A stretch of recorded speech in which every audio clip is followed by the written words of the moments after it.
ইফতারিতে মুড়ির সাথে বুন্দার পক্ষে এবং বিপক্ষে কে কে আছে আজকে তার ভোট হয়ে যাবে। মুড়ি মাখার জন্য আমি সবার আগে টমেটো কুচি, তারপরে কাঁচা মরিচ কুচি, লেটুস পাতা কুচি এবং পেঁয়াজ কুচি দিয়ে দিলাম। তারপরে দিয়ে দিলাম হলুদ এবং জিরা, লবণ। আর ইফতারি আয়োজনে যা যা ভাজা হয়েছিল তার মধ্যে ছিল বেগুনগুলো আমি সুন্দর করে কুচি কুচি করে কেটে দিলাম। এখন পেঁয়াজগুলো ছোট করে কেটে দিলাম।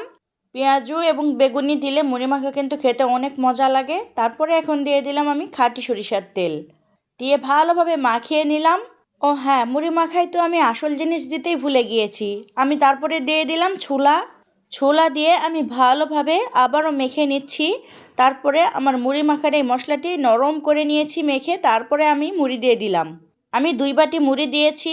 এই মুড়ি দিয়ে আবারও মুড়িকে ভালোভাবে মাখাচ্ছি, মুড়ি মাখাওয়ালার মতো করে মাখাচ্ছি। তারপরে সবার ইফতারির থালে দিয়ে দিচ্ছি যারা বুন্দা দিয়ে মুড়ি মাখা খাবে না, কিন্তু আমি তো বুন্দার পার্টি, সেই জন্য সবাইকে মুড়ি আলাদা করে দিয়ে আমি 1 গামলা মুড়ি নিয়ে বসে পড়েছি। অবশ্য 1 গামলা না, গামলায় অল্প একটু ছিল। আমি বুন্দা দিয়ে ভালোভাবে মাখিয়ে অনেক মজা করে খেলাম। আপনিও কি আমার মতো বুন্দা পার্টির পক্ষে নাকি বিপক্ষে অবশ্যই কমেন্ট করে জানাবেন।